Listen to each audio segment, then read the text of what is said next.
Welcome to the show, it's time to unwind. With Dave B and Dave D, the best brews you'll find. Craft beer talk, it's a passion we share. From hops to malts, we're taking you there. This is Daftaboutcraft, where the good times flow. Sit back and relax, let the flavors glow. Brews, news, and views, we've got it all right. Cheers to craft beer, let's raise it tonight. Daftaboutcraft, brought to you with mosaic board print, makers of supreme beer mats. Daftaboutcraft, the craft beer podcast. It's a brand new year. It's brand new music. And it's Daftaboutcraft, the craft beer podcast, episode number 68, with me, Dave D. And me, Dave B. Thanks very much for joining us for this first episode, our first full episode of the brand new year. You might have heard our bonus episode we released just last week with the brand Weaver. Hope you enjoyed that. This is our first full episode of 2025, and it is full. In October 2022, we spoke to Dan from Radio City Beer Works in Chelmsford, not too far away from me. And at that point, Dan had a relatively small kit. He didn't even have beers to be able to send us. He had just opened a tap room, and that was sort of where the brewery was. But fast forward now to January 2025, and it's a very different story. We don't often go back to people, and that's not because we don't want to, it's because we like to shine a light on as many people as we can. But given that Dave had never even had the chance to sample any Radio City beers before, we thought it was only right, now that they're available in cans, that he gets to try them and Dan gets to tell us just how far the brewery's come. And it is really interesting because they've come a very, very long way in that 2 and a bit years, as you'll find out. It is dry January, so we should give a nod to the no-low scene, the no and low alcohol scene, and we're doing that with a very interesting guest called Ben Gibbs. You might know him better as a sober boozer. He used to love his craft beer, but he got a little bit too heavily invested in it and decided abstinence was the best way forward. So for the last 3 years, he's not been drinking, but he's been shining a light on alcohol-free beer. And he'll be joining us to tell us all about that and his recommendations and his story. And we're going to do something a bit different with our chat with Ben. We're actually going to release it tomorrow as episode 68.5. 2 releases of Daftaboutcraft in 2 days. Does it get any better than that? Got no hype or tripe this time, but we've got a brand new feature. Now, Dave does the naming of the features because he's a whiz at this. What's it called, Dave? Hopefully, when I say it, a lot of people will get it and the music will start playing in people of a certain age's heads. So it's going to be called Pints of View. And the thinking behind this was, we often talk about a lot of the big breweries on the podcast, but we don't necessarily drink any of their beer.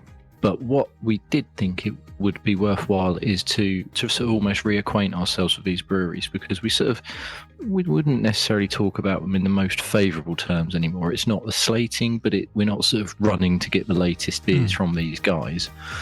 But what we did think is it probably is worthwhile us talking about them, but also saying, well, if you like this, why don't you have a different viewpoint, try a beer from a brewery like this instead, who is quite possibly the equal? So we're basically pitching smaller breweries' beers against bigger breweries' beers. And what we're going to do, with a bit of a twist, is we're going to feature quite a lot of the breweries we've had on the podcast as well. So check that out, Pints of View. And we've also got tried and tested, our usual features, but we'll kick it off as we always do with Brew to Me, where we sample a beer from a brewery we haven't had before.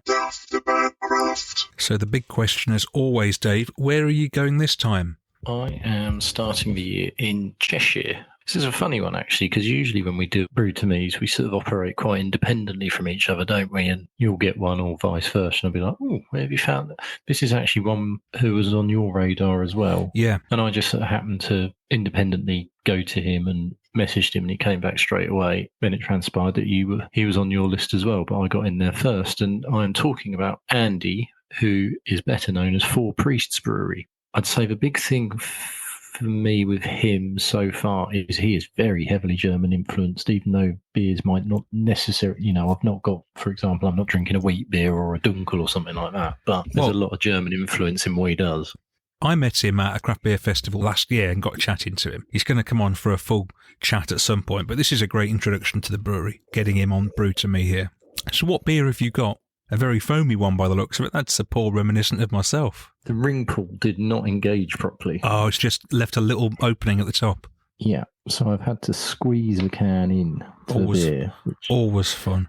That's the first time that's happened in 4.5 years, I think. So the beer I'm having is Moston Dragon, which is a best bitter, 4%, very traditional hops, Fuggle, East Kent Golding, Styrian Golding. So I'm sort of expecting classic best bitter flavours. I don't know if this is a beer that I'm necessarily going to be waxing lyrical about in the sense of it's going to do this, that and the other, but I just thought it was a bit different. Yeah, we don't really get many bitters on the podcast, do we? And I think it's fair to say that Andy deals mainly in more traditional styles and your cask beers. This is out of a can, like you said. You might have thought, given his background, it'd be in bottle, not can. Yeah, and the other two beers that he sent me is an American Pale and I believe it's a stout, but I've had a couple of days of childcare and I had to run to the garage tonight while doing various other things. I knew I wanted the bitter, so I grabbed the bitter. And I tell you what, this uses caramel, and it is one of the most caramel heavy best bitters I've had, and it's all the better for it. Yeah.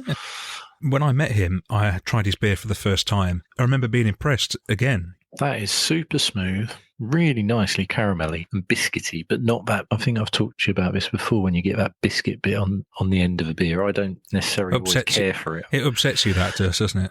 It certainly does when it's a sour, although I haven't had one of those for a while. But that's really nice. That's really nice. The caramel and level of it sets it apart from a normal best bitter for me. As I say, I don't think there's much more to say about it. Very, very smooth. And the caramel sets it apart in a really good way, and I like it.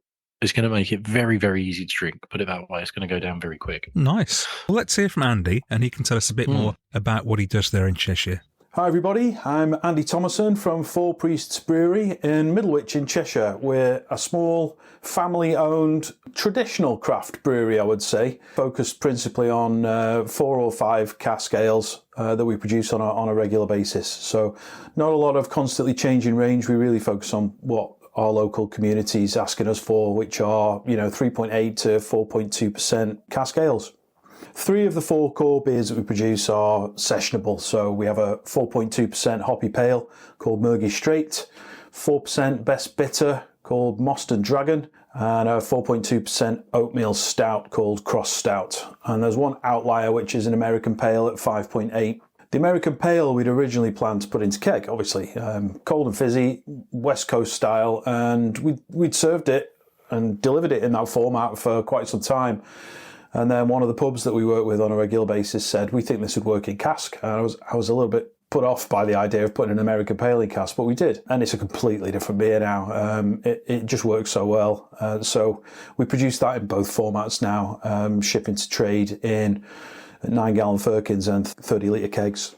We had a bit of a strange start at the brewery. I've been homebrewing for years, part of a local homebrew group that we'd established. Like many homebrew groups, sort of brew, share the bottles around, compare notes, etc. And one of the group happened to be one of the camera officials in town, and he was aware of a brew pub, basically, that was closing down. There'd been, unfortunately, the owner had passed away, and the new owner had moved in and discovered this 2.5 barrel, sort of 400 litre-ish Dave Porter style kit for those who are familiar with that. It's sort of wooden clad. They're formerly Grundy cellar tanks, quite often, that are repurposed into brewing vessels. And this kit, 3 tanks and some pumps and hoses, was just gathering dust in a pub cellar. So the new guy wanted it gone. So we went to see him to try and see if there was a deal to be done, and he was generous enough to just pass it on to us, in the spirit of keeping local beer alive in the community. He was happy to let us take it and at no cost, essentially. So we took that kit and then started the process of trying to find somewhere to brew. There's not really much space here at home. We could have probably done something in the back garden, but my wife was particularly against that idea. So we eventually found, through another one of the homebrew club members, if you're not in a homebrew club, join a homebrew club. Another one of the homebrew members let me know there was an industrial space next door to his vehicle repair workshop. So I went to have a look at it. We did a deal with the owner and picked up the keys a couple of months later to discover there was no water coming into the building and there was no drains going out of the building. So we had some DIY to do. So over a period of 3 or 4 months over the winter, January, February, March of 2023, we set to knocking this building into some sort of shape for production, and then all of the HMRC stuff that you've got to go through to set up a brewery. So by April time, we were kind of ready and armed with a load of homebrew recipes for all kinds of wacky, modern craft styles that we wanted to brew, but the reality is we're selling to a lot of rural countryside venues here, and in order to get regular repeat business, we need to brew solid traditional styles. So, a golden ale and a best bitter were the first on the list. That's what we did. And they've become quite well established in the area now. Lots of pubs taking them. You see them in a lot of venues in the area. And that's generated enough revenue to cover the cost of the operation of the brewery. It doesn't make a lot of profit. I still have a full-time day job, Monday to Friday. That's going to continue for, quite some time, I should think. But we're now in a position where we can start to experiment a little bit, and we're working on some new styles right now. There'll be a couple of collaborations coming up shortly for some stuff that we've not brewed before. So we've been running the 4 core styles in cask, a little bit of keg to trade in the area, and then we started to receive requests for sort of retail packaging cans. Throughout this whole process, from the day when we picked that kit up, we'd been filming just little bits of video, sticking it on YouTube, and started to build up quite a following. And the people that were watching wanted to support us. They weren't from here necessarily, all over the country and overseas as well, and started to ask, how do we buy your beer? We thought, well, we better get a little canning setup going. So we invested not a lot of money in not much more than a homebrew level kit, which was a cannula can seamer and a duo filler can filler. We'd done a little bit of experimentation with bottling, but there's a bit of a learning curve. Once we'd established, getting bright beer into packaging, then it was obvious that cans were the way to go. We were getting quite a lot of breakages with bottles.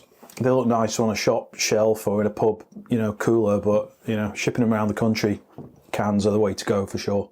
We got the little canning setup going, and literally every time we produce a batch of cans, they're gone. I mentioned them on YouTube. Customers will log in and buy them, and we're producing, sort of 250, 300 cans at a time, which when we'd started that, I thought that would last months and months, and it really doesn't. So we're currently trying to think of effective, if more efficient ways or simpler ways of getting beer into cans right now. So then moving into 2024, we realised we were brewing a lot. I mean, like every single weekend, every Saturday. As I mentioned before, it is a part-time thing for us, so we need a little break now and again. But we were having to brew every Saturday to keep on top of the demand for beer. So we started to look for some slightly bigger equipment, which meant we could brew, the same capacity that we had with a little bit of overhead to spare and less often.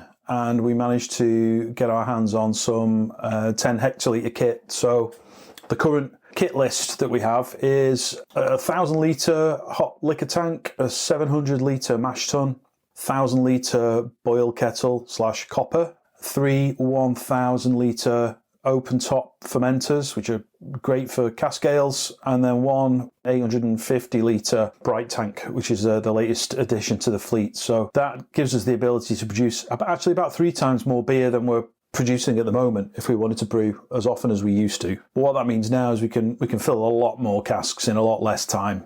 It gives us additional time to do other things. And those other things, May last year, we decided we would take the unit next door to the brewery, which became available, and we put in, just as a bit of a test really, we built a tap room in there for a couple of events that were coming up in the summer. A kind of pub crawl festival, beer festival in town, across several venues. And then once a year in Middlewich is the big folk and boat music festival in town, and we get a lot of visitors come into the area, and we decided we'd try and create an environment to host as many of those thirsty folk music lovers as possible. So that happened in June, and we realised at that point we really need to do this more often. So through the summer we opened the tap room every weekend.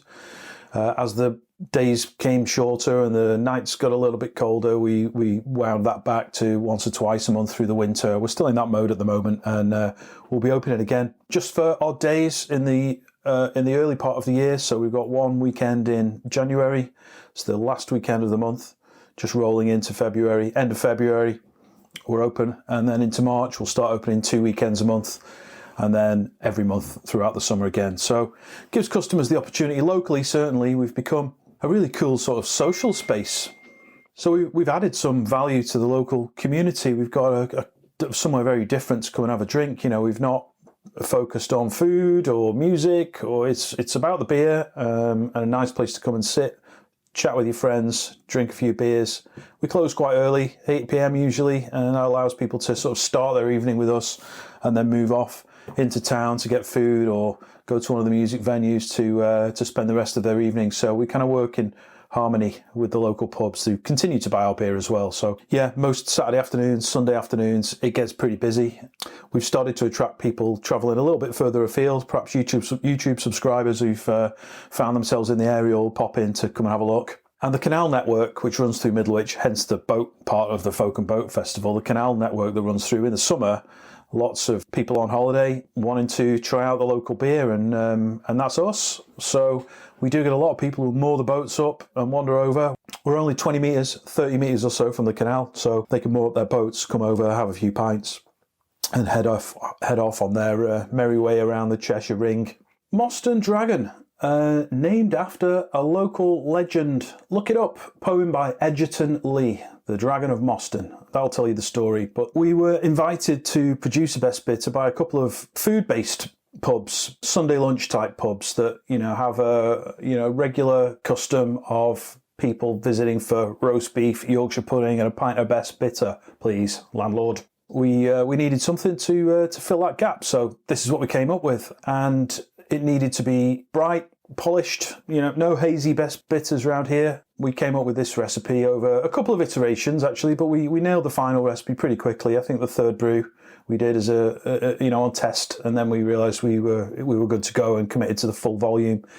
It's mostly Maris Otter as a base malt. About 90% of it is Maris Otter, alongside a couple of crystal malts. We use Crystal 240 from Crisp, and also Caramel 30 also from Crisp, and that gives us a nice caramel accompaniment to the maltiness from the Maris Otter. Hops, Fuggle, East Kent Goldings and Styrian Goldings. The bulk right at the beginning of the boil. We want to get some bitterness, we want some flavour from them as well. We actually add Styrian Goldings towards the end of the boil just to give us an appealing smell when you lift the glass, to sort of invite you to dive straight in. And that recipe's been untouched really for probably 2 years, I would say. We've just continued to produce it exactly the same. When it works, if it ain't broke, don't fix it. And this is not broke. It's our biggest selling beer now, slightly ahead of the Golden Ale, the Murgy Straight. If you like it in can, I think you'll love it in cask. Always on at the brewery when the tap room's open. So if you find yourself in this part of the world, please pop over, have a little go. Let me know what you think. If you want to know a bit more about us, then as I mentioned before, we have the YouTube channel. You can find us on YouTube. Just search for Priest's Brewery, Four, Priest's Brewery, and you'll find us there, as well as on the usual social media platforms where we try and keep a presence and keep people updated there. Or if you're in the area in Middlewich or South Cheshire, passing up and down the M6, we're just off junction 18. Please check the Facebook page to see if we're actually open, if it's a weekend, and if we are, you'd be very welcome to come and say hi and try a couple of beers. And I think that's about all from me. Enjoy the rest of the podcast. Well, thanks a lot, Andy. Very enlightening information there. You won't be surprised to know that Andy's quite prolific on YouTube. There's a lot of YouTube stuff and a real good talker. And it'll be really fascinating now to get him onto the podcast at some point during 25 for a full chat, because he's got lots to say. I got these beers quite in advance of Christmas from him, actually, because I remember he was super quick when I did message him, and it all got sorted, and the beer sort of turned up a few days later, and this was, I don't know, probably like the second week of December, so it's been sat there for quite a while, and I've been sort of wanting to try, and I'm really pleased they proved worth the wait. I'm really looking forward to trying the others now. Yeah, when we get beers for this feature, they're often sitting there for a few weeks and we think, oh, I'd love to try one of those. We never do. We always wait until the podcast, don't we, to try the first one. So now you can go back and drink the others. Exactly, and I try not to have too many brew to me's waiting for that reason, because I hate the temptation of it. Well, the temptation with my brew to me has been sitting there since Christmas Day. That's when these beers arrived, Christmas Day. And there's a reason for this. Back in October 2023, I contacted a little brewery in Edinburgh called Newt Brew, and I was trying to persuade them to come onto the podcast to feature on Brew to Me. And they're really keen, but really, really busy, as we find is often the case. Sporadically, I'd message again and say, do you still fancy coming on? Can you send some beers? Yeah, I'd love to do that. But Mike, who I've been speaking to, so busy, you forget to do things. Well, the beers never did come. But on Christmas Day they did, because my daughter's boyfriend gave me 3 bottles of Newt Brew for Christmas. Because when they were in Edinburgh just before Christmas, they saw this beer stand, and it was Newt Brew. They do a market up there every now and again. And because my daughter thought they were probably beers I hadn't had, they got them for me. So now they're finally on the podcast. Mike is coming along to say a few words as well. Yeah, so this took from first contacting Newt Brew to now is about 14, 15 months. But, we are persistent, aren't we? We are persistent. It's funny how these things work, isn't it? Because obviously, main guest Dan from Radio City, that's a conversation that the initial conversation didn't take a long time, but getting the beers in your hand did. Yeah, exactly. So you're almost beers reunited this episode. Yeah, it's great.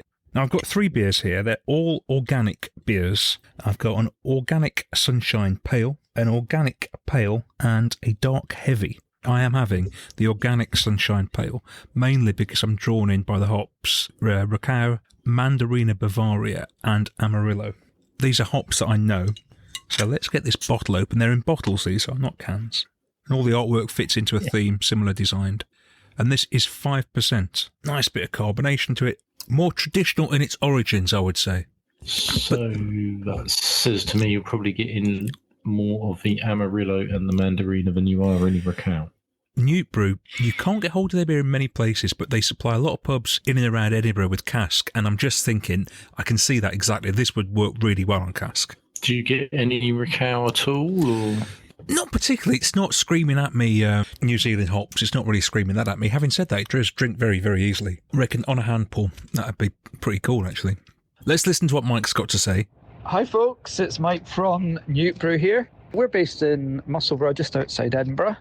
Make cask conditioned beer mainly.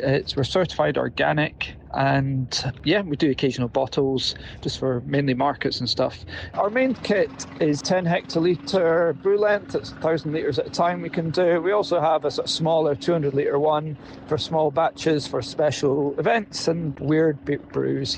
Anyway, hope you enjoy the beers, folks, and have a great time. Cheers then. Bye. Well, thanks very much, Mike. They're short and sweet. And what is interesting is that these are really hard to get hold of, these bottles. You can, if you want to get them in small pack, the only place you can get them is where my daughter and her boyfriend got them from, which is Edinburgh Farmers Market. And that's on the first Saturday of the month. And it starts up again, not until April. So it's very, very niche. We love that. That's what this podcast's all about, isn't it? That is hard to find beers. That is niche beyond niche, I think. Oh, outside of Edinburgh, I bet not many people have actually tasted this. I suspect it's got a very small radius as it stands. It sounds like perhaps even the main arm of the brewery is the cask and supplying pubs than it is putting it out there. They do have the intention to do a bit of an online store at some point soon. I'm very happy to know that I'm one of only few people outside of Scotland to probably have drunk this. And I've got to say, that 330ml bottle is pretty much all gone. So it went down very easily. Yeah, I've enjoyed that. Daftaboutcraft. Regular podcast listeners might remember a name we spoke to. I didn't realise it was as long ago as it is, but back in October 22, we spoke to Dan from Radio City Beer Works in Chelmsford. We've realised it was a long time since we spoke to him, and a lot's changed. When we spoke, we didn't even have a can to drink, did we, Dave? No, this is it. We don't often go back to people for sort of recurring interviews. We're always more than happy to, and I think it's something we'll do a bit more of. But the thing that was with Dan and Radio City is I've had their beers because I live locally, but we didn't have cans when we chatted, and a lot has changed since then. So we thought new year, but a returning face. We get Dan back on and find out exactly what's been going on with Radio City in just over 2 years. So Dan, good evening. How are you? And how's things going? Good evening, lads. Yeah, things are going really well, actually. Thank you very much. It's which is refreshing in such a what feels like doom and gloom industry. We're doing all right, we're bucking the trend a little bit, potentially, you could say. But most importantly, yeah, we're being supported really, really well, which I'm really proud of and really happy with. So, yeah, things are good. Before we get into the nuts and bolts of it, can you just remind our listeners where you and Radio City Works was when we last spoke, what your situation was? Yeah, of course. So October 22, so I was still working full time in the city. I had a 600 litre Dave Porter brew kit in my site just on the outskirts of Chelmsford. And we'd opened our bar. We'd had our launch party in July. So I think we're only about 3 or 4 months in, really. The bar was still really fresh. The walls still looked relatively clean versus where we are today. So yeah, there's been a lot since then. Certainly, I think that these last 2 and a bit years have been seen a massive change on both sides of the business. So, sort of direct comparisons then. You were full time in the city. Now, Radio City is your full time job. Yeah, it is. 600 litre kit. What's the kit now? Max capacity, you're probably going to get out of it. So probably about 2,400 now. So it's a 3,000 litre max capacity kit. But I think what I've been solely working on is pushing the production amount. So once taken into account loss and absorption, probably about 2,400. So 4 times the size of what it was. How's the tap room? Has anything changed in there in that time? Well, we obviously opened as a tap room and craft beer bar. So the goal was always that we'd have our own beers on, and we'd also have guest beer, and that was always kind of the main focus. But we always knew that we wanted to kind of be a bit of a venue. We were always kind of gently pushing some kind of, we had some kind of acoustic acts in and stuff like that, but we were kind of pushing more and more to see whether or not we could act as a venue. And we trialed it with a few bands, and the acoustics in there were phenomenal, believe it or not. We were shocked at how good they were. So we've basically become a live music venue as well. We do pretty regular gigs now as well. So people are coming to us for live shows, usually kind of like rock and heavy metal. That's kind of our little MO in Chelmsford. But yeah, it's pretty much that. And a little bit more beer in the fridges as well. Second fridge just come in. So it's all doing really well. Live music with decent beer. Now that is something you don't actually get much of. I go to a few gigs and the beer selection is usually appalling. Yeah, I mean, we went to the O2 recently. I'm not a big fan of like stadiums and big venues. Went to the O2, and a pint of Stella was £9.70. Yeah.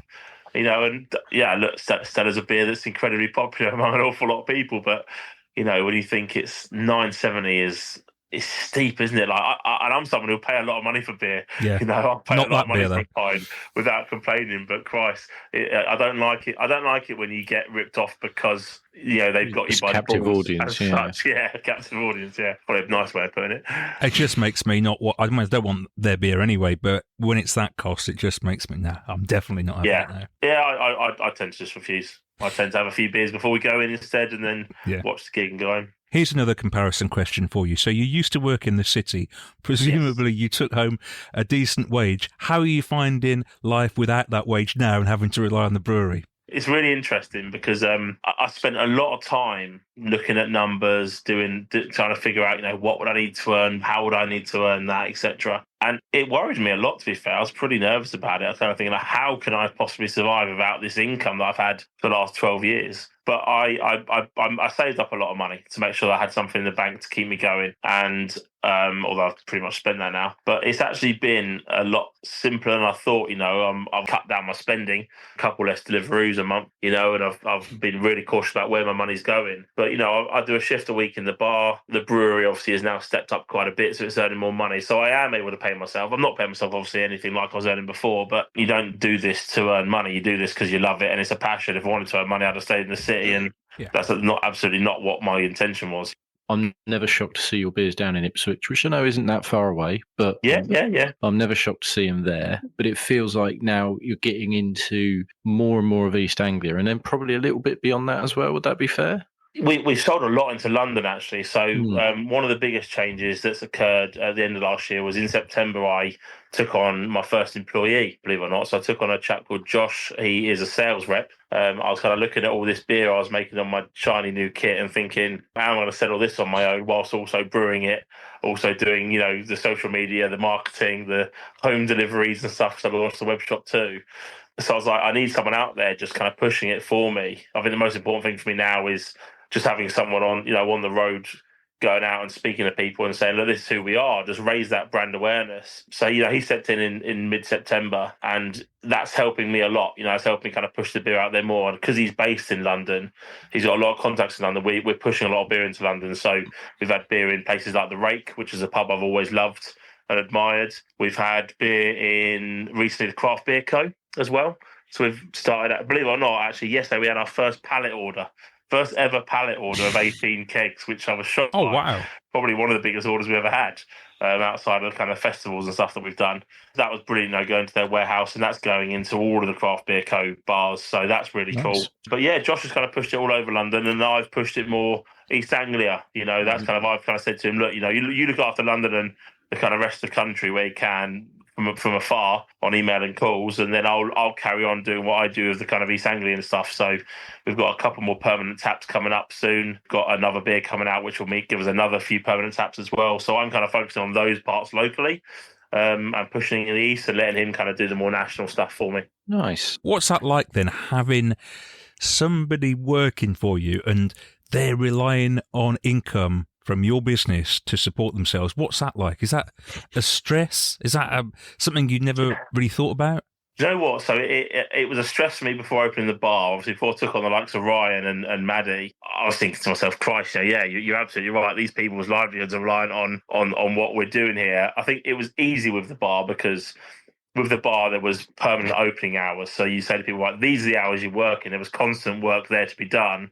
And obviously, as customers coming in, we're getting the kind of cash flow so I can pay them. With the brewery, it's very different. It's one of the main reasons I've not taken somebody on at the brewery is because it's hard to find the kind of full-time work for somebody. With me, especially doing the brewing myself, doing the cleaning, all those kind of things. For me to take somebody on in the brewery, I'll probably still find it hard to find full-time work for somebody right now. Maybe because I do too much, but I've always have, if that makes sense. I'm used to that level of work and I enjoy that level of work. So for now, while I can still do it, I will. But taking on Josh, it was kind of like, I said to him on day one, I said, look, I've done the maths.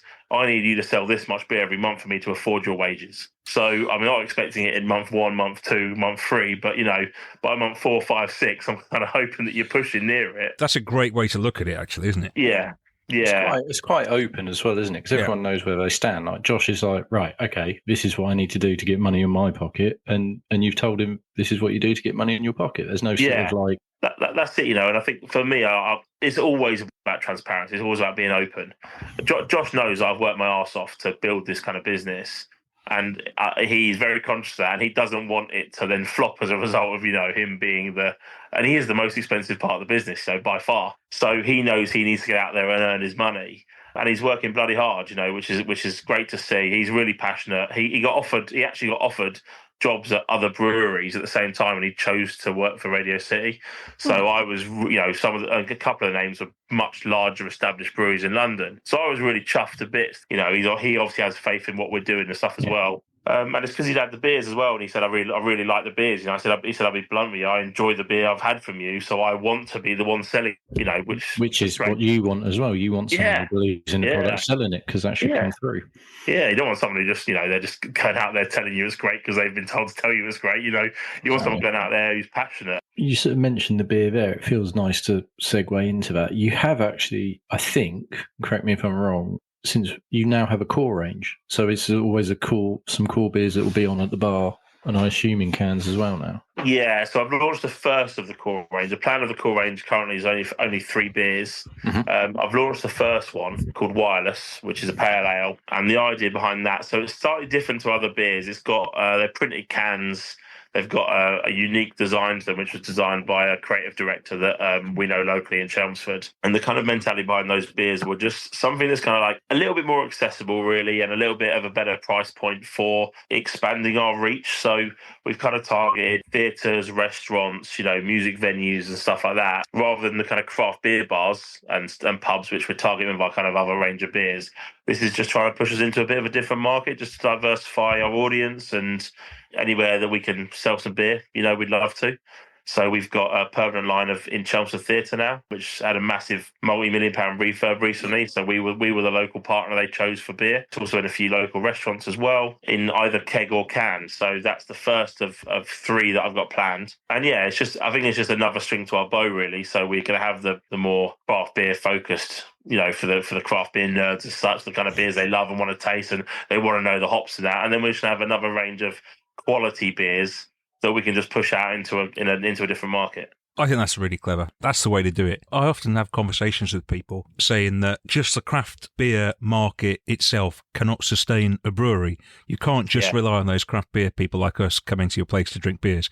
You've got to appeal to everybody. Yeah, and that's it for me. Like, don't get me wrong, we're really proud of the support that we get, but there's only so many bars we can go into, especially with draft, because obviously so many larger ones are tied. There's only so many bars and bottle shops around, and obviously competition is fierce. So if I can go to the local restaurants and local theatres and that kind of stuff and say, hey, even push up into kind of Colchester way, we're going to start doing a bit of work with a couple of places in Colchester soon, and say, we're a brewery from Essex. We are local. We offer something a bit different, but this is at a price point where you're getting a local craft beer, but it's not costing the world, because that's not what your customers expect when they come here. That you don't. I mean, I'll say don't go to a venue and expect the beer to be expensive. You obviously do when we're talking about the Stella at the O2 as we were earlier. But people going up to something like the Arts Centre or going to Hotbox in Chelmsford, they want to go there and have a good experience and drink a good beer, but they're not going there to drink craft beer. Yeah. They were. That's what I'd love, and that's what we offer in our bar. But it is a different market. Not everyone who's into music's into their beer, so we're just trying to kind of bridge that gap in a way. No, it makes a lot of sense. I'm slightly surprised. We've got some cans. We'll talk about them in a sec. I thought the one I had was nailed on to be a cool one, which is Prologue. So Prologue is our flagship, you would probably say. Prologue was the first beer that I ever brewed back in 2019. The cans you guys have are the latest batch of it, so this is on my new brew kit. Everyone I know that is a fan of Prologue has all of them unanimously said to me it is the best batch I've ever done, which obviously I was very happy with. And it's another sign that the investment in the new brew kit and the kind of consistency and quality that can offer is also kind of paying off. So yes, I'm really chuffed with that batch. It's a lovely beer. It is, isn't it? Very, very drinkable as well. And I've only just noticed. I hadn't actually picked it up. I've noticed that Galaxy is in there, and it's so muted. Yeah. I think we both think Galaxy can be a very dominant, dank. Yeah. In its own way, it's fine, but I don't need it taking over every beer, and it certainly doesn't take that one over. No, do you know what? I think when we had our first chat in October 22, I probably mentioned the story of how I brewed my first beer 13 times before releasing it. Yeah. And that was Prologue. And a big part of that not only was making sure that at 3.8 it had enough of a body to kind of, still to taste 100% good. does. But also it was balancing that Galaxy, because it is such, I mean, I love Galaxy hop, but yeah, it's a dominant hop. I didn't want it to be something that is overpowering in that beer, which is why it took so long. And what I love about this batch of the new batch is, I've upscaled that, initially from 60 litres to 600. I've now upscaled it from 600 to 2400, and I have managed to keep it consistently as a good beer with good balance, a gentle bitterness, and a nice body.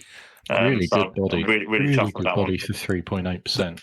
I think that describes it exactly, actually. You've got it nailed on there with that description. What was that like then, upscaling from 600 litres to sort of 4 times that much? Did that come with its problems?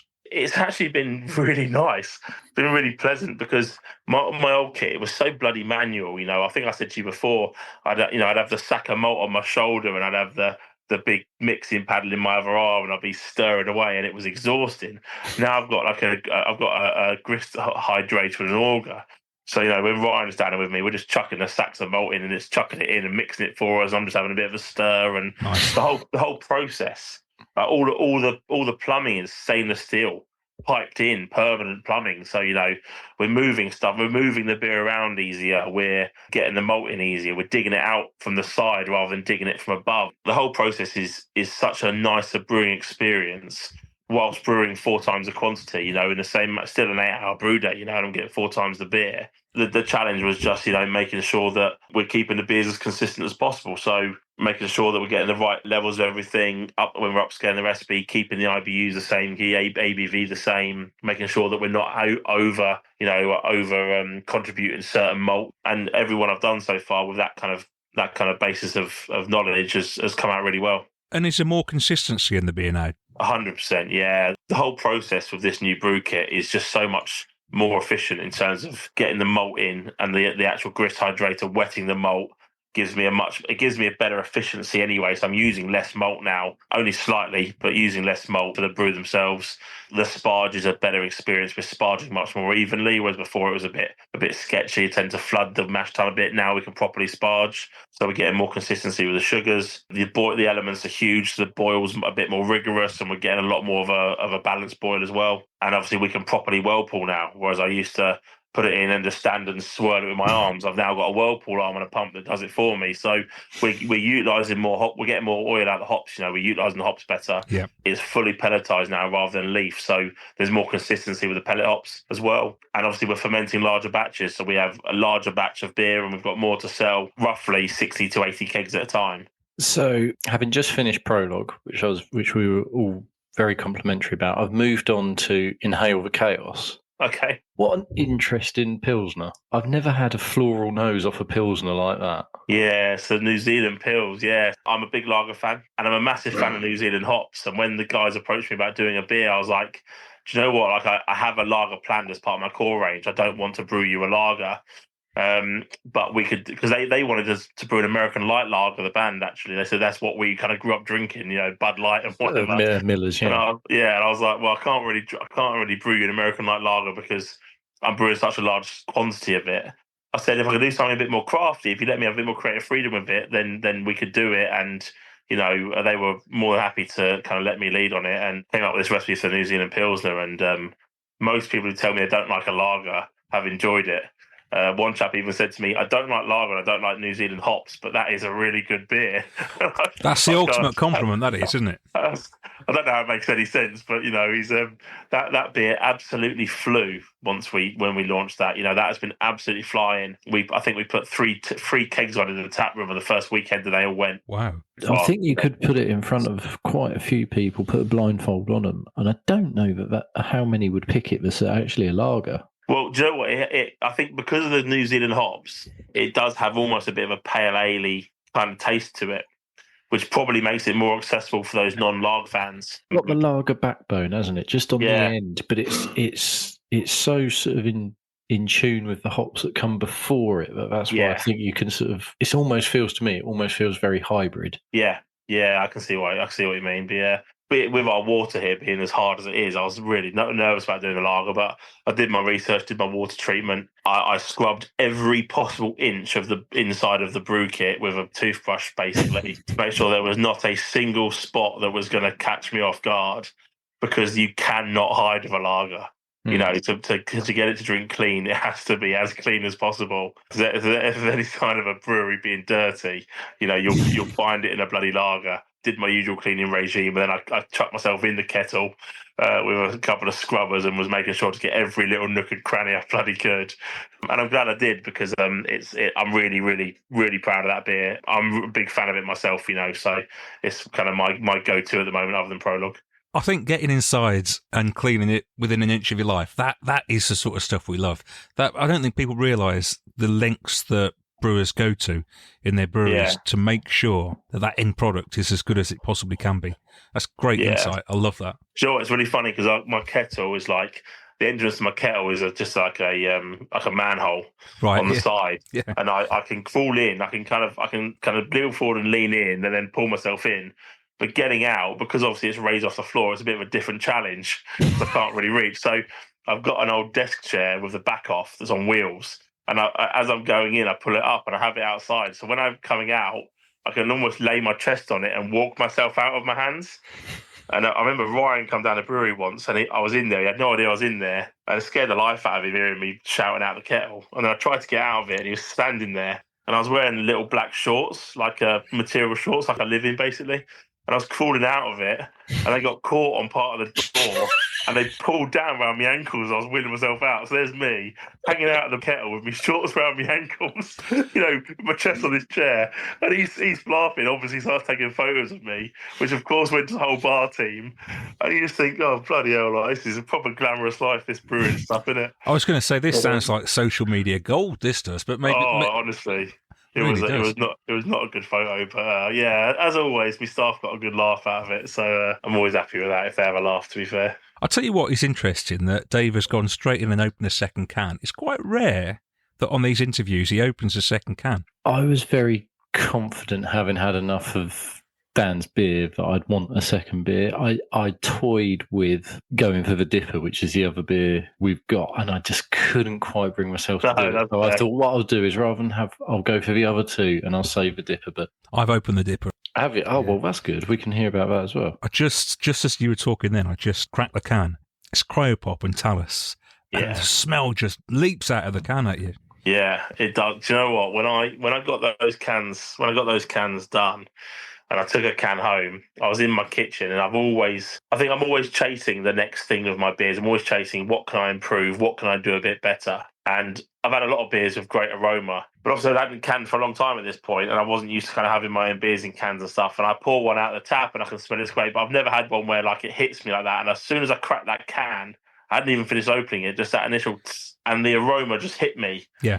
And I remember I was almost like punching the air with joy. Like, yes, I was like, I've nailed this one. And then I drunk it, and I was just like, wow, almost shocked that I brewed it. I took myself by surprise. When I opened it then, it was a good sort of 12 inches away from my nose, and I could smell it straight off. Yeah. It hits you. Yeah. Brilliant. Yeah, phenomenal hops.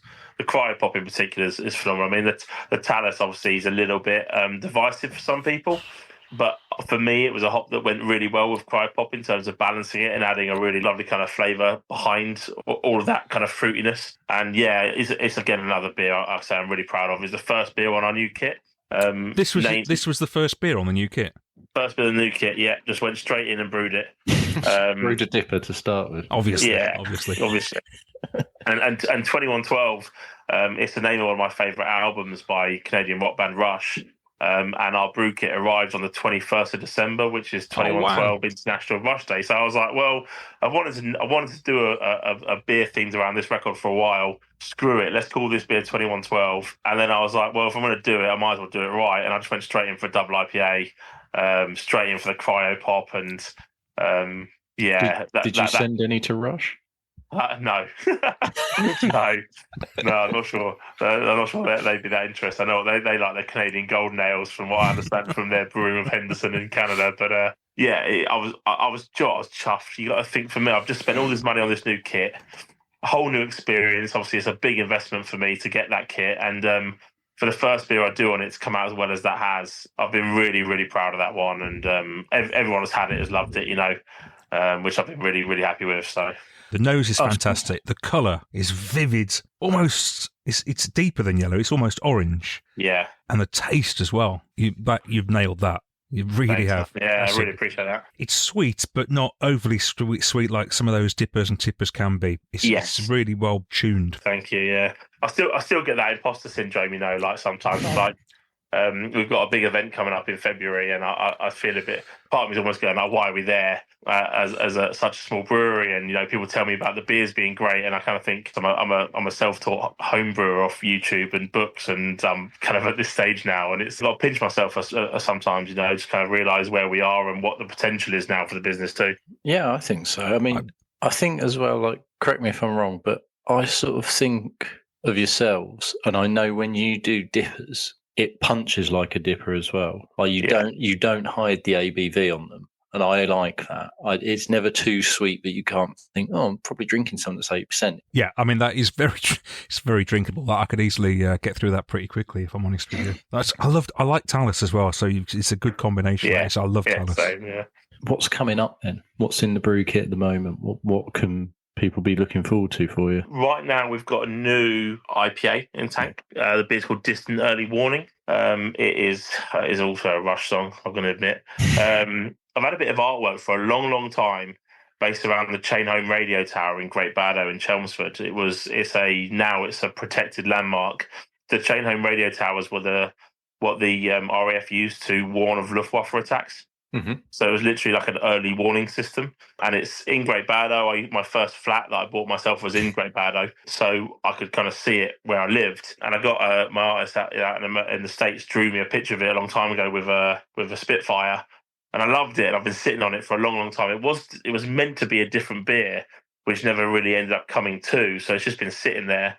And I wanted to brew a new beer ahead of a festival we got coming up. And I was like, do you know what? I'm going to go for it. I'm going to use that artwork because I've got it.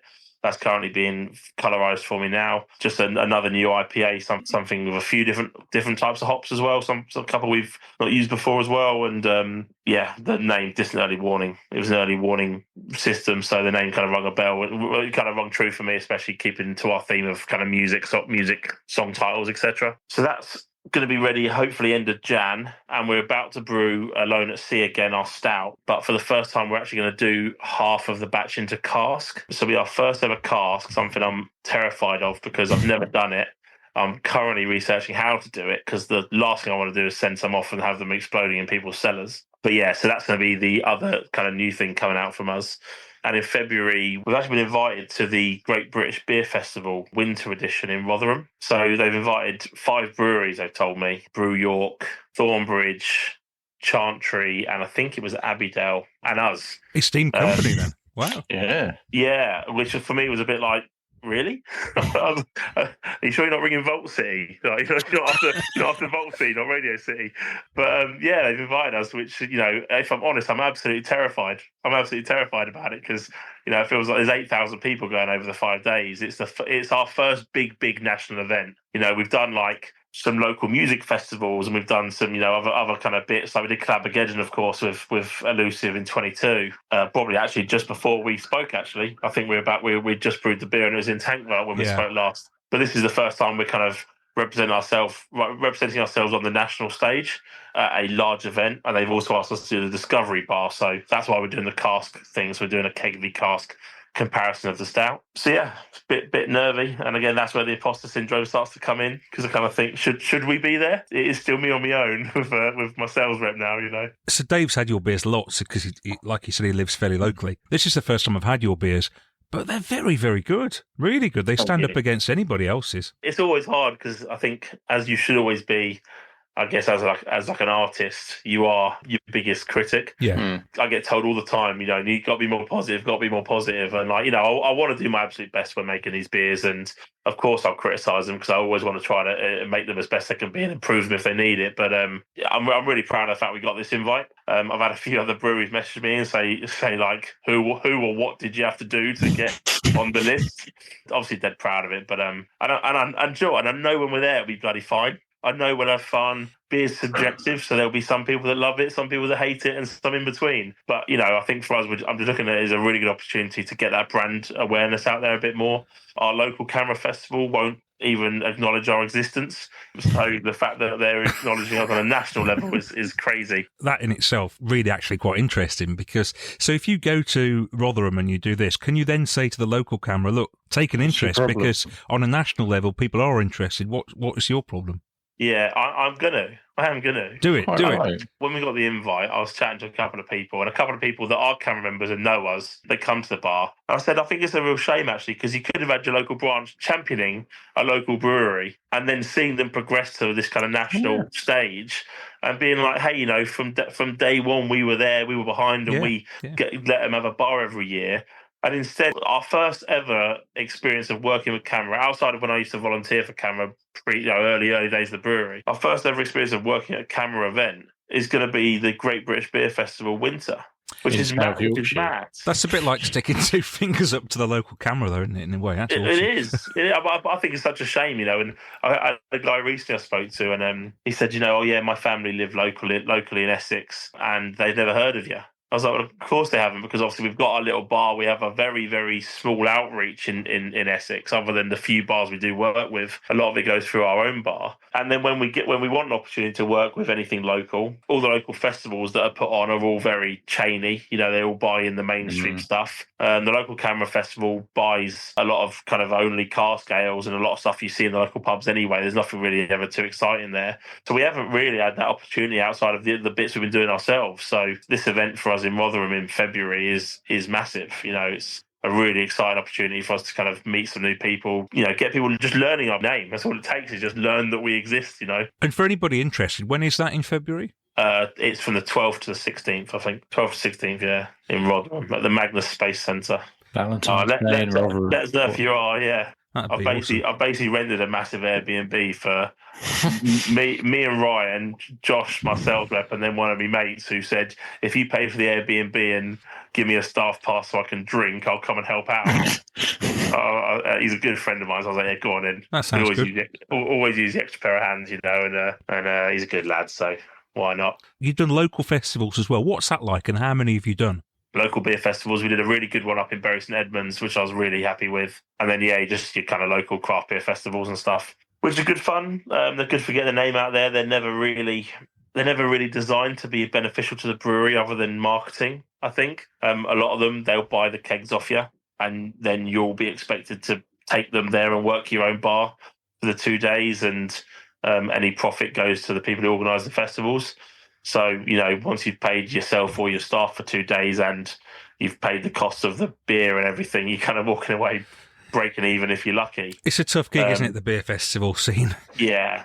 But the one I did in Bury, I did the Bury St Edmunds Craft Beer Festival, which was organised by Artifact Brewing in Bury, and it was one where they let us pay a small pitch fee and then just serve ourselves, and we walked away with a really good profit. Nice. And a lot of people interested in what we were doing, a lot of people contacting us since and buying beer, and it was just such a lovely experience. And to be up there and do that and actually make some bloody money for the business was fantastic. I think I paid my month's rent from that one event over 2 days, whereas other ones I do over 2 days we break even, if that. So I get it, because there's a lot of work involved in people putting these festivals on.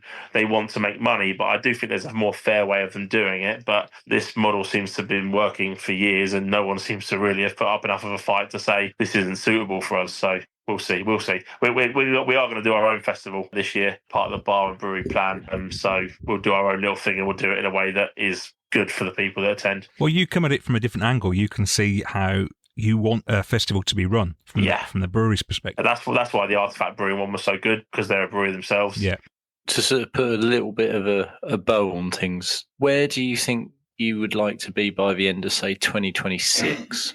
I think so. Yeah, if you were to say 2-year plan now for us, I want a slightly larger brew kit in terms of like tank space. Mm-hmm. So currently we've got enough to probably do 3 beers a month. I really would like to double that. I'd like us to be doing 5 to 6 beers a month realistically. Hopefully that means we've got a small brew team. Hopefully that means we've got maybe a sales rep up in the north as well. Someone kind of pushing the beer a bit wider. It's one of those things. I'll keep pushing the beer. I'll keep brewing the beer and as much as I possibly can, if there's demand for it. And I think for us, if we can just keep building that demand and getting more people to know our name, and I'd like us to be seen as a national brewery. You see a lot of these breweries that are nationally renowned, and people will buy their beer by brand. As a person who owns a craft beer bar and also working with Ryan, we will buy from Brew York, we'll buy from Neon Raptor, we'll buy from obviously the Virgins of the world. They've got that cachet about the name, haven't they? You see the name. Yeah, if Track release an IPA, we'll buy it. I'm a huge fan of Track. I'd like us to get to that kind of point, not where having a sales rep not required, because I think that there's always importance, especially with your kind of more permanent lines, that you have that face-to-face contact. But I would love it if in the next couple of years we could become almost like a household name for craft beer in the UK, so that when we are releasing these beers, we can be a bit more experimental, we can take a bit more of a risk, and people can kind of go, do you know what? Like, we trust that what they're doing is being done in the right way and it's quality.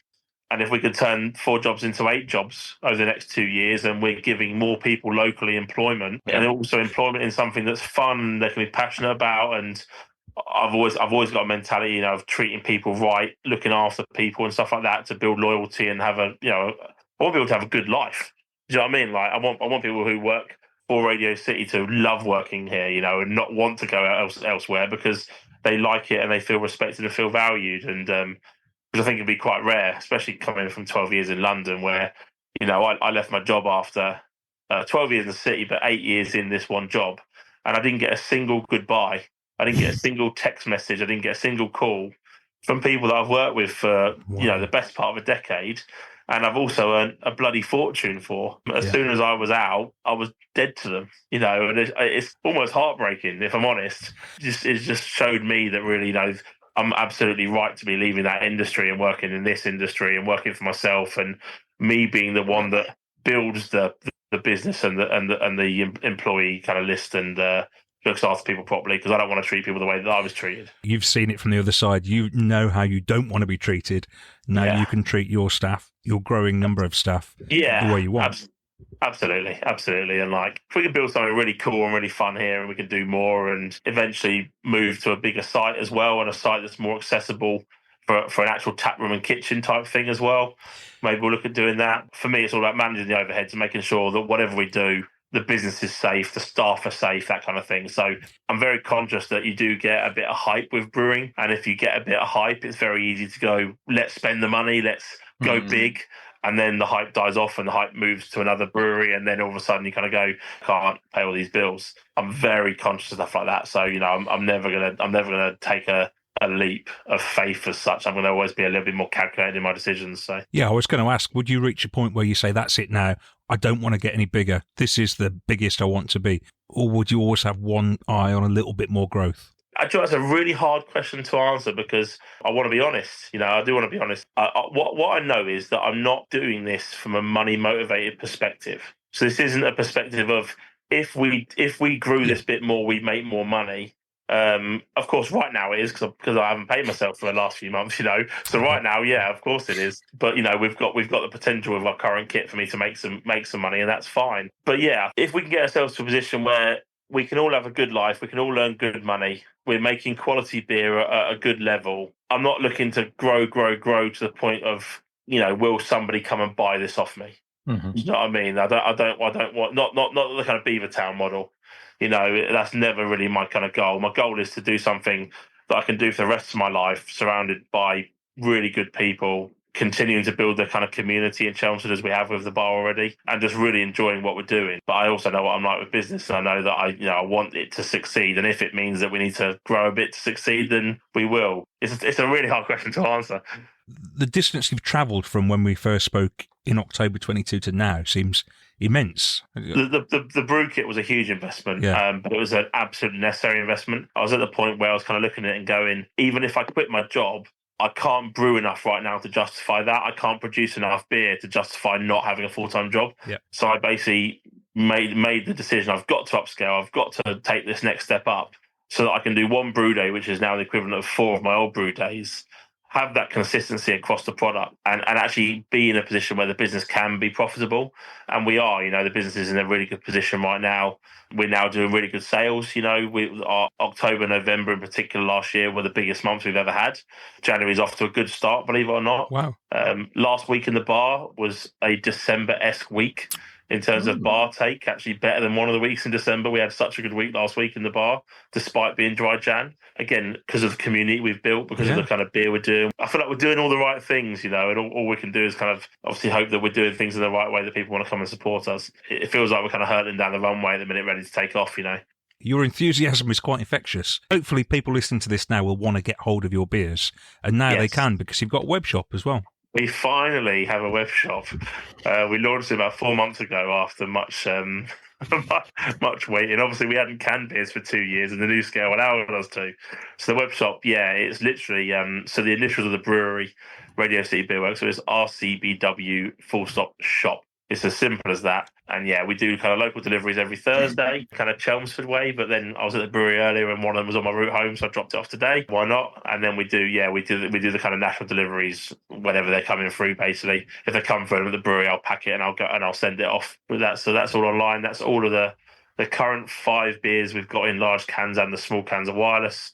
And then obviously some of our merch. There's more merch to go on there and stuff still. So it's all slowly getting there. And very reasonable prices as well, because I had a little look earlier. Thank you. Yeah, do you know what? It's a really tough one, because obviously having sold to a lot of bottle shops in the past, and obviously now having a bar venue bottle shop myself, you kind of always look at it and go, well, if I'm selling it to trade for this and then I'm selling it to the public for this, are you cutting out the trade? So it's a really hard thing to kind of manage as to where your price point should be.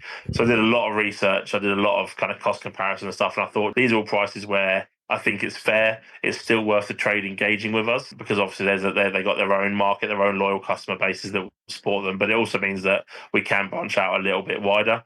And we've had orders from all over the country, both trade and private. You know, we've got beer currently in Falkirk and Fife. We've got beer in Cardiff, Bristol, Manchester, everywhere on trade. And then we're getting these orders. Do you know what? The band collabs have been great because the band collabs, their fans all over the country. Yes. Yeah. So when All Father said, "Oh, you know, we brewed this beer called Take Their Eyes with Radio City," and they put it on their Twitter account, I got a load of orders from all over the country for like a 4-pack of that beer. I know you said sort of quite early on that a lot of people go to concerts who don't drink the beer as well. I don't know. I think there's enough. And there's certainly enough of the loyal fans that will go, well, I want a can of it because it's I think there's a lot of potential in that area. Definitely the rock scene. Do you know what? I had someone say to me once, I love the way you treat your brewery like a band because we've got all of our merch, all of our T-shirts that are all like loud and artistic, the same way the bands do and all that kind of stuff. He's like, yeah, he said you're doing it. I'm like, that beer festival did in Bury St Edmunds, I think we did 50% of our sales were T-shirts, you know, and all the other brewers end up coming over and buying one at the end as well, you know. So little things like that, you know, that kind of music mentality we've always had around the brewery is definitely kind of helping. Well, I reckon, by my calculations, we should next be speaking to you in about April 2028, Okay. based on our last conversation on this one. Yeah, all right. Do you want to book it in? Yeah, let's get it booked in. Be absolutely fascinating to see, well, if we're all still here, be fascinating to see where you are. But judging by those beers, I really enjoyed them, and you've enjoyed yours as well, Dave. 100%. No, it's exactly what I knew was sort of going on, but it's just so nice to be able to put it onto a wider platform and just show everyone that here's what happens when something that's going well gets a chance to grow. And yeah, absolutely, yeah. And one other thing, just for you both, we're doing our 6th birthday again in May. We did it for the first year last time. For our 5th birthday, we actually invited people to the brewery. So we never have visitors. It's very much a working site because it's on a working farm. But we cleaned it all up, put some taps in everything, and had food vendors turn up and live musicians turn up. And I even run a shuttle bus from my bar back and forth all day for a couple of quid each way to match the local buses. And we had a big party. So we're doing it again on the 10th of May this year. So if you happen to be about in the area, obviously you're more than welcome both to come down and have a look at the brew kit, taste some beers and have a good time. I'll see you on the 10th of May then. It's far enough away, Dave, that you can get this in the diary and you can get it sorted. Anybody listening to this now, intrigued to try Radio City's beers and meet us and Dan, 10th of May. That's the date.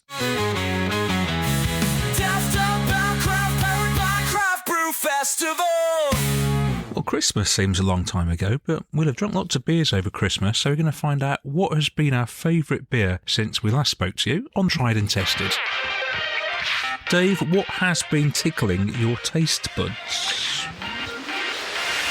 Christmas is a long time ago, Dave, and you know what time of year it is now. There's only one beer that people want to drink, and it's from Verdon. So my tried and tested beer is Verdon. You silly, but it's not that beer. silly man. But it's not that beer. What are you doing? So the beer I enjoyed, I was as amazed as you, and the only reason I got this beer is, funny enough, it was to do with the Sober Boozer, in fact, because when I went into Hopsters in Ipswich, I wanted to not just come out with an alcohol-free beer, so I picked up a couple of other beers, and the sales chap in there said, "Oh, have you tried this? It's Verdon's latest pale." You went into a bottle shop and you were upsold a Verdant. Oh dear, oh dear. I turned my nose up in my head, but I'd had a look at the shelves and I thought, oh, there's nothing else.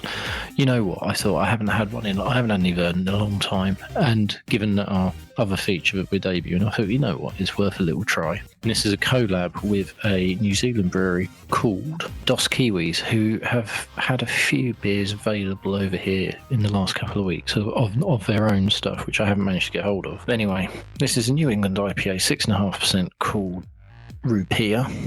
Verdant doing a New England IPA. It wasn't veggie.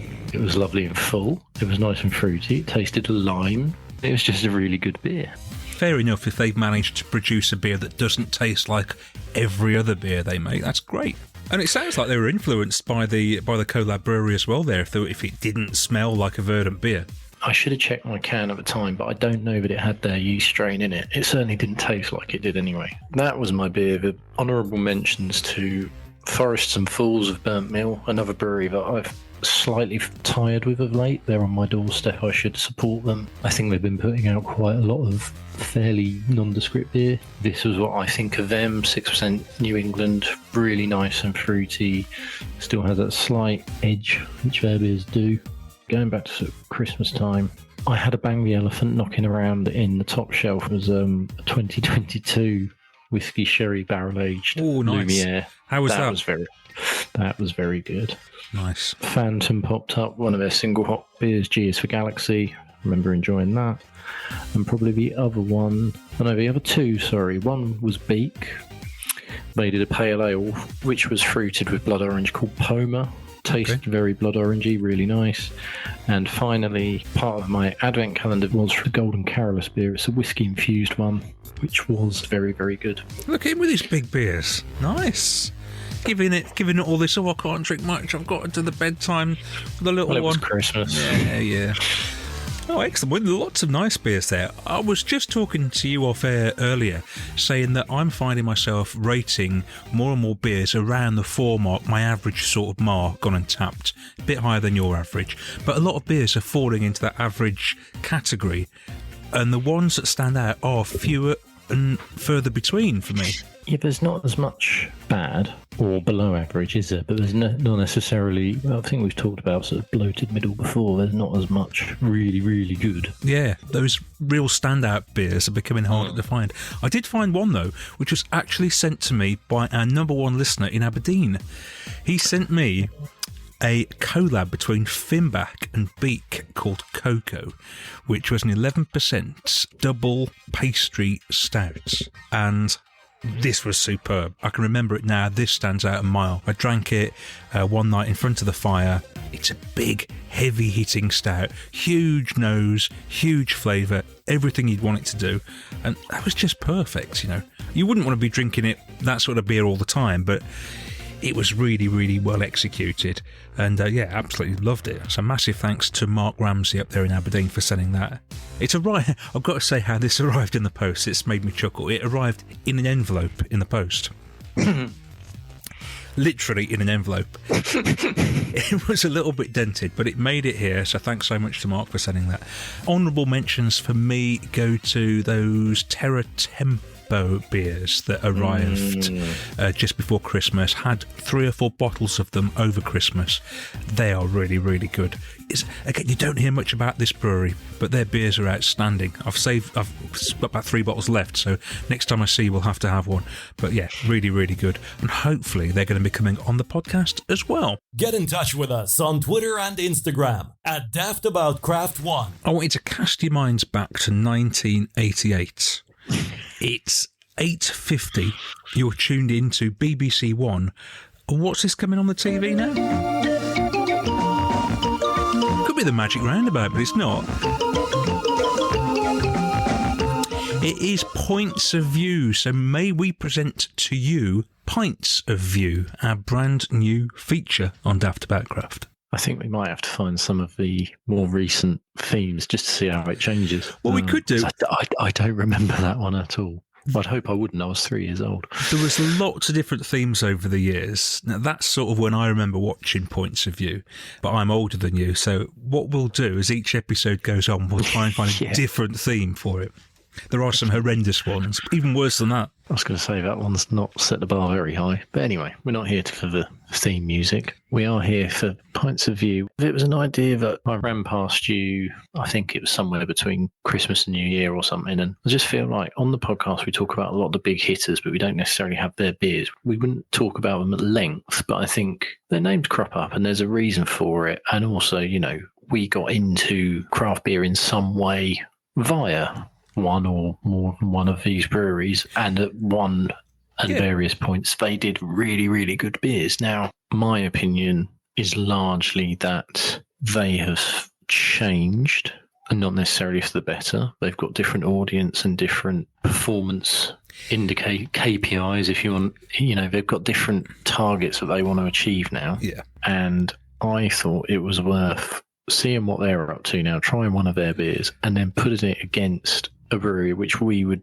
definitely think would be the equal of, but on a much more smaller and therefore more Daft About Craft scale. Exactly. Small is what we love on this podcast. So we're going to take some big breweries and their beers and match them up against similar beers from smaller breweries.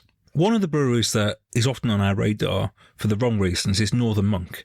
I used to be a massive fan of Northern Monk's Faith. In fact, look at the glass I'm using today, Northern Monk Faith glass.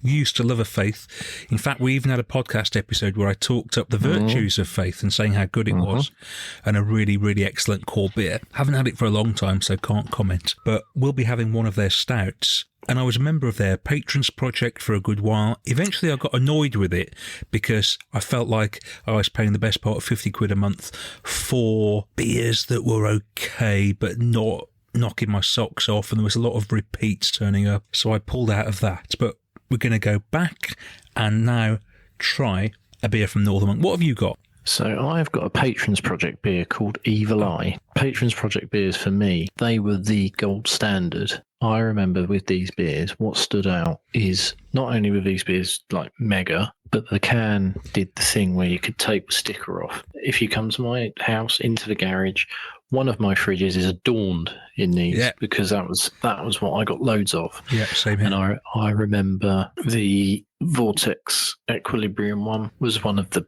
best ever beers I'd had at that point in my of sampling craft beer. There's various other ones on there. They did a peanut butter and jam. Yes, remember it. I can still taste that. That was an incredible beer. So for a while, when the Patrons Project was in the bottle shop, that was the first beer I gravitated towards. I wanted that. These were the pinnacle of the scene at one time, weren't they? 100%. You know, I used to love that package landing through the door when I joined the Patrons Project. But eventually that wore a little bit thin. So what we want to do is try these beers. You've got one, and I've got Heaven, their Imperial Stouts. But maybe their beers are still really good. We shall find out. So how are we going to do this? Dave's got his beer there. I've got my Northern Monk beer here.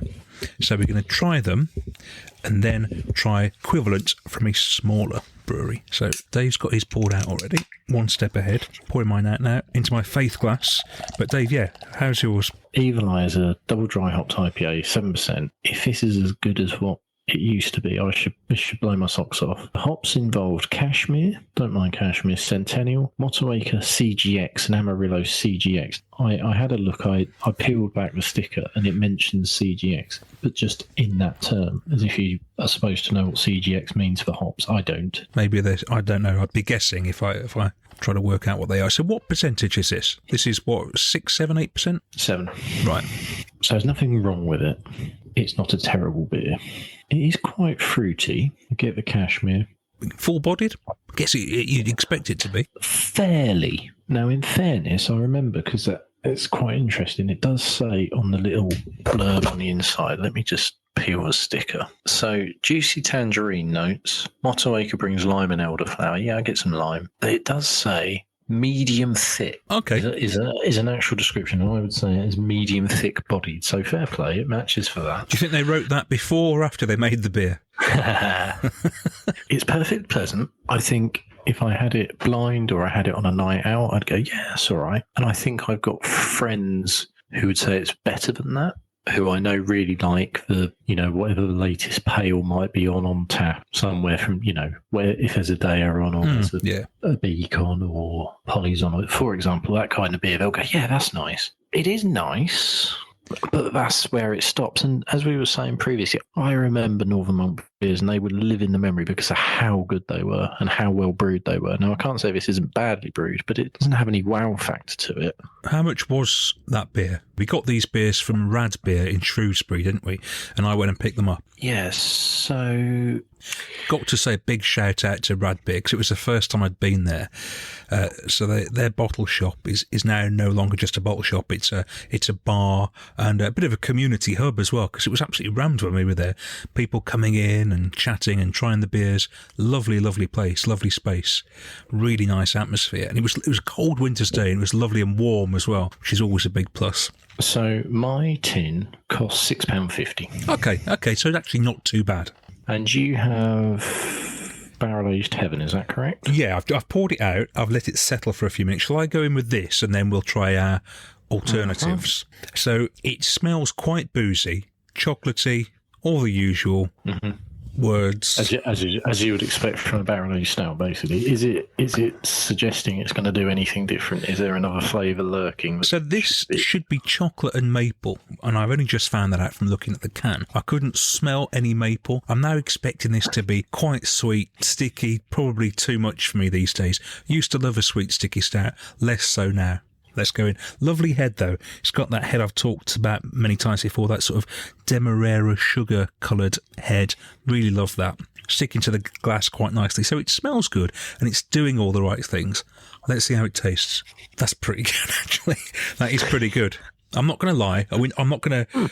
And that's the point of this feature. No, we're not here to just run them down for running down's sake. Now, I probably wouldn't have bought that beer if it... Well, I wouldn't have done if it wasn't for this. That is actually very good. It's not as sweet as I thought it was going to be. It's not sickly. It's lovely to see it in a 330ml can as well, rather than a 440, something we've mentioned a lot on this podcast. That is actually really nice. Speaking of sweet, my beer is just doing that thing which I find, and it's not specific to Northern Monk, but I don't know. I don't know if you do find with some of the bigger breweries with their pales, they do brew them sweeter. It feels like. Obviously, a brewery like Northern Monk are brewing on a vast scale. We know they brew round the clock pretty much. Do you think they're tweaking their recipes to appeal to a wider audience? Well, as I said at the start, I think they have different targets now. They're not really that interested in brewing a beer that you or I want. Realistically, they are to a point. I think it's fair to say that there's nothing wrong with that. They're a business and they're trying to make money. 100%. But they're not necessarily, they don't need our repeat trade anymore, because people like you and I and others who really enjoyed it got it there, and now, they've got a global reach. Yeah. And what goes around the globe in any format, not just beer, is generally quite background music, isn't it? It's quite generic. It's quite easy. Yes. Yeah. It's got to be. If you want to appeal to as many demographics as possible, you make it as inoffensive as possible. What gets me here is this beer I'm drinking. I really like this. This is good. When I was in the shop buying this, on the shelf, a gravy beer from Northern Monk. What are you doing? You're making brilliant beers here. Then you're doing these ridiculous... I know, yeah, it's funny, great, but that's ridiculous, isn't it? Surely you're damaging your reputation with beers like that. A gravy beer. They did it with prawn cocktail and cheese nunium, which were foul. They didn't. I think we tried those on the pod. Yeah. Or you did. Yeah. And there was also the Yorkshire pudding and the Aunt Bessie's jam roly-poly, which was unmentionably sweet. Oh, that was awful. I think I've got 4 cavities just having that. So these gimmicky things, but again, we don't like it. They've done that, and it got people's interest, and it stood out. And it's not to you and I's taste, but the gimmicky ones, they get people talking, and if it gets the beer mentioned in, I suppose, so, wider circles, and some people buy it off the back of it, it's job done, isn't it? These breweries like Northern Monk, they're going to have a team of marketing and salespeople who are all over this. They know better than us. But to us, it just seems like a ridiculous gimmick, and you're almost ruining your brand. But maybe not. Like you say, gets it talked about, different circles. You can keep your gravy beers and all the rest of it for me. But anyway, as for that beer, really enjoying it. I'm absolutely fascinated to see how it squares up against the beer I'm going to put alongside it. You're going to go first, though. What beer have you got? Yeah, so I'm quite keen to move on from mine. I don't think I'm going to go back to what would be a good half a can left. Okay. It wasn't getting better for being drunk. It was getting, if anything, it was just getting sweeter. Now, this time last year, we discovered what we tipped to be probably the brewery of 2024, or certainly a brewery of 2024, and we weren't wrong. And we mean Dark Element. We sampled Dark Element at the start of last year for the first time, and were blown away with how good the beers were. Yeah, beers featured on Hype or Tripe, didn't they? Which is where we sort of showcase really interesting sounding beers or breweries or whatever. And we were both, oh my goodness, this is awesome. And we've since had other beers from them and really enjoyed them. Yeah, so Tom has had a phenomenal year. The beers have got everywhere now. And to the point that when you went to Rad Beer had Dark Element. I thought, well, I want to compare it to Northern Monk because I think it's only right. I can just imagine Tom listening to this now, and he's thinking, "Oh my God, they're going to put my beer up against a Northern Monk. How can I compete with that?" Well, hopefully we will find out what Tom thinks of all of this next month or in March, because he is due to chat to us. He didn't actually talk to us on Hype or Tripe because he was quite nervous about doing it all. But hopefully now he's had a year behind him and the beers have spoken for themselves. That he has promised he's going to come on. So we're really looking forward to that. We are. We can't wait for that. And he's just celebrated his first birthday with some beers that he brewed to celebrate the event, 4 of them. And we'll talk to him about those as well. But anyway, we are talking tonight about a beer called Glitch. Now, Glitch is 5.6% pale, hops, Nectaron, Citra, Simcoe Cryo. I told Tom I was doing this, and he said, "Oh, it's a really funky smelling beer, really like weedy." He's not wrong. Okay. That is gym socks. What were the hops? That is sweaty. What was the hops again? Now I said, I was really excited to see what he'd do with Nectaron because it's sort of such a big. Right, so this is the Nectaron doing that, isn't it? Oh my goodness me. Okay, so I think I could have potentially picked a better Dark Element to pair against that Northern Monk beer because this is not sweet. Okay. Not that I would want it to be, but it's not. Well, you didn't expect the Northern Monk to be sweet, in fairness. No, I expected that to be dry hopped at least. Whereas, oh my goodness, this is see, this is a bit different for Dark Element because I think of him as doing quite punchy, fruity beers, and this is quite a sweaty, dank number, and I don't mind that. It's actually quite refreshing after having what was becoming an increasingly sweet beer. But I think the point of the exercise is correct because even though the 2 beers don't match up like completely taste for taste, and they shouldn't, I know which one of the 2 I want to keep drinking. And what's the ABV of this one compared to the Northern Monk? So this is 5.6. I would say for the 5.6 versus the 7, very little difference. I'd say maybe the Northern Monk tasted a bit boozier. Okay, which it is. Body-wise, this is better by a long way. It's lighter and fuller, which sounds a bit stupid, but I think you know what I mean by that. Yeah. Do you know what? I'm sitting here thinking that when we do this feature again, which we will, because I think there's a lot of merit in it, we almost need to do it blind so we don't know which ones we're drinking. That's a great shout. We can definitely do that. Because there might, there's a potential to be a bit biased because we're really keen on Dark Element, Northern Monk, not so much. It's a fair point. I think it's easy to say, but I think if I'd have had these 2 blind, I would have picked it quite easily, knowing what was what, because this is a night and day of. It just tastes different. Like, I want to keep coming back to this. We talked about this Patrons Project beer supposedly has all this CGX and whatnot going on, but it's already sort of moulded into just another beer in my head. Do you want to take another sip? Do you want to go back to the Northern Monk and take a sip so you're really comparing them side by side? It's so much sweeter. It's almost sweet to the point where I would wonder if there's something in it. I'm looking at the can, just wondering if there's any lactose. It kind of is going towards that. There's not. It has just been, but it's a 7% double dry hopped IPA. It's a beer that I should walk through almost. I find that quite sticky and cloying, and it's not that enjoyable actually. Whereas this Dark Element Glitch, it wouldn't actually be my favourite of Tom's beers, and I don't think he'd mind me saying that because I've had other ones which I much prefer because I don't necessarily go for the sweaty dank ones that often. But that said, it's so much more enjoyable to drink because it's doing something different and I don't actually mind it. And having just had the other one, it's a nice release almost and relief. Right. As you heard, I've really enjoyed my can of heaven. And I'm kind of thinking, because this is in a 330ml golden coloured can, that this is probably produced on a much smaller scale than yours for a different audience. That's what I'm thinking.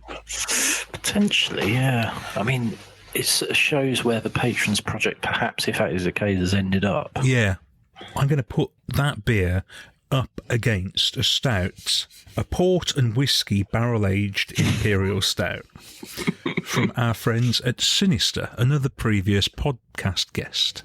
Logan from Sinister was previously on a podcast. I must tell you this, when I went into Rad's Beer, I was talking about why we were buying these beers to the guy working in there, and he was saying how Logan just recently had put in a big order with a load of different stouts from Rad himself. So he's obviously all over trying everybody else's stouts, which is really interesting. He wants to keep an eye on what's going on and how things are tasting. First thing to say is that there's a lot of booziness going on here. I said the other one smelt boozy. This is like booze overload. That is to be expected when we're talking about port and whiskey barrels. You've right put me away here with the big hitters, haven't you? I'm going to be falling down the loft ladder afterwards. I just remember now going back to Logan and we had the 7 Seas beers, didn't we? Yes, we did. Yes, and they were very boozy. They were, and this is very boozy also. Which do you prefer, though? This is really interesting, right? I feel as though this should be in a 330ml can as well, or I should be sharing it. Probably sharing it, actually. It's called Single Point of Failure. Right, this is quite key, actually, on the back of the can here. It says, don't expect a sweet or gloopy number. Sinister doesn't do that. Expect a big old imperial stout with loads going on. And there is loads going on, and that's the difference between the two. The Northern Monk one, as much as I liked it, it's quite single notes. Every mouthful tastes the same. Mm-hmm. With this, every mouthful tastes a little bit different. You get different flavours coming in each time. Sometimes it's a bit more port winey sweet. Other times it's a bit more whiskey peat. Yeah, a bit oaky as well. Mm-hmm. The head has disappeared quite quickly, and it certainly isn't thick and gloopy. It's probably... No, it looks thin even from screen to screen. You can see there it's quite thin. And if I show you my other one, you can see there's still head on that, and it's a lot thicker looking. Yeah. That's a tough one. That is tough. They're both pretty decent. I think your summary was very good, though, because I think what you've said probably encapsulates where we think Northern Monk are. The beers are quite one note. Mine promised a lot and didn't necessarily deliver. Yours promised exactly what it delivered. Yeah. And better than you expected. Yes. But it's not changed. No. I got a beer from a brewery which I really, really like, and it was a different beer to what I expected. And Sinister are a brewery we both like. And it probably reminds you exactly why, because it's different and every little bit of it's different. I think that's probably where you and I are as beer drinkers now. Yeah, I mean, we're nowhere near a brewery's ideal customer or typical customer. Our reason for drinking beers is probably quite different to a lot of people's, because a lot of the time we're drinking them for a podcast to talk about them. Yeah, I mean, that's very fair. I mean, just for example, I'd had a long day. I knew I was doing this and I was going to have at least 2 or 3 beers while doing this. And I was like, but I still want another beer before we start recording. Rummaged around in the fridge for some right random stuff, including a 2.5% Radler made by New Barnes, which has Sichuan pepper in it. And that's what I had before we did all this, because I wanted something low ABV, but something I could... But, you know, who are they making that beer for? Like idiots like you and me were like, that's true. That's different. Do you know what I mean? Like, yeah, that's true. And I really liked it because it tasted really, really peppery and it was really fiery. Okay, maybe some breweries are still making beers for people like us, for nerdy middle-aged blokes. But it's fair. I think it's fair to say that most breweries, with an eye on making any money, are not doing that. I think for me as a whole, from this, I've not come away with my opinion massively changed about where I think Northern Monk are. Today, because it shows I'm still subscribed to their mailer, they sent an email through saying what their first new beer of the year was going to be. So this is number 1 of 12, so they're doing it monthly, and it's called Fresh from the Old Flax Store series. Each month, a new release with a new combination of hops, small batch beer, So, to start with, they've done a 5.3% pale with Flow Outback, to be fair, not hop, I know, Amarillo and Centennial. Well, they've probably got some Amarillo and Centennial knocking around from the evil eye. So, which is very cynical, but to me that says a lot. Like that's what you want to tell your customers you're launching the year with. Like, to me, it's the Alan Partridge shrug of the shoulders. If I was Northern Monk, That hop you just said that neither of us are familiar with, I'd have done a single hop beer with that because nobody knows what on earth that tastes like. Exactly. What's Flow Outback? What's I that? want to know more about that. But if it's with two other hops, how much are you going to be tasting anyway? My interest has been dimmed. But if it was a single hop beer with just that, I'd be all over that. I want to try it. I think that says where you and I are with it, as opposed to what the mass audience is. I think what I've learned from this exercise is that Sinister make really, really boozy stouts. Their stouts are still super boozy. We should be sharing this. If you were here now, could have a great time sharing this. But in fairness to Northern Monk, that is a decent stout. Matched up against this, there's a lot more sweetness to it. Now I've got something to put against it. It is quite sweet. I didn't think it was to start with, but putting up against this, I can taste that sweetness. They're two good beers. They're quite different. I think I'm a bit more in love with my Northern Monk stout than you are with your Northern Monk pale. Yeah, the pale's not done a lot for me. It's reinforced my opinion of why I don't buy Northern Monk beer. But what I will say is the experience you've had with your stout there makes me think, if they do a stout of some which catches my eye because of what is in it or something, then perhaps I shouldn't just dismiss it because it's Northern Monk. Yeah, that's yeah, and it's nice that we can be balanced about this and say exactly how it is. We should, we're not out to bash macro craft breweries, whatever you want to call them. That's not what this is about. No, if this carries on and we sort of go back to a brewery that we've not had for a while and go, oh my goodness, that's great because we'll give them money. Like you and I will both give them money. So what are the breweries have we got on the horizon to feature in here? The bigger brewery of the two. So I thought the obvious candidates for me, as in breweries that I used to have loads of and don't have anymore, Northern Monk were one, Neon Raptor were another. Yeah. Cloudwater. What about North? North would be a good one. North would. You forget about North, don't you? They're still there. Used to love getting their cans, love the can art, and they used to do anyway. Yes, so North. Tiny Rebel. Yeah, Tiny Rebel. I think Daya had just about fallen into that category now for me. Yeah. I used to always want their beers, and now magazine cover, love that beer. That magazine cover, again, Steady Rolling Man, I think, possibly in the same episode as Faith, featured heavily. Yeah. Break Me Into Bigger Pieces is one of my favourite beers. The obvious one I thought for yourself was Vault City. Yes, that'd be interesting. Didn't they do Double Deep Fry Colling, Caterpillar Cake or something? Yeah. So they can still do it and it captures people, so there'd be an interesting one. Also, it feels right for this feature, but Magic Rock hasn't been Magic Rock that you and I liked for a long, long time, but now they're not possibly going to be anything, are they? It's interesting because we've featured Northern Monk on this, and looking ahead in a few years, a part of me thinks, is Northern Monk going to go down that road that Magic Rock now find themselves on?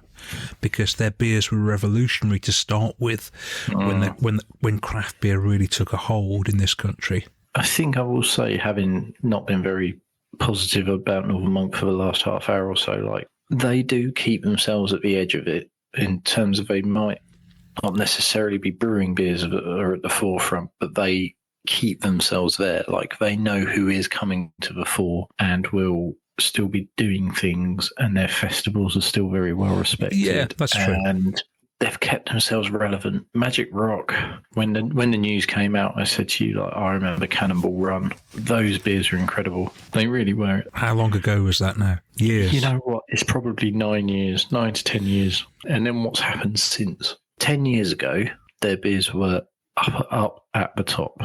I'd struggle to tell you the last time I had one. But it's just a huge exercise in like letting yourself go from the outside looking in terms of like taking the money, getting owned by Lion Brewing and whatnot, and just chucking out loads of average beers that filled supermarket shelves rather than what people actually wanted.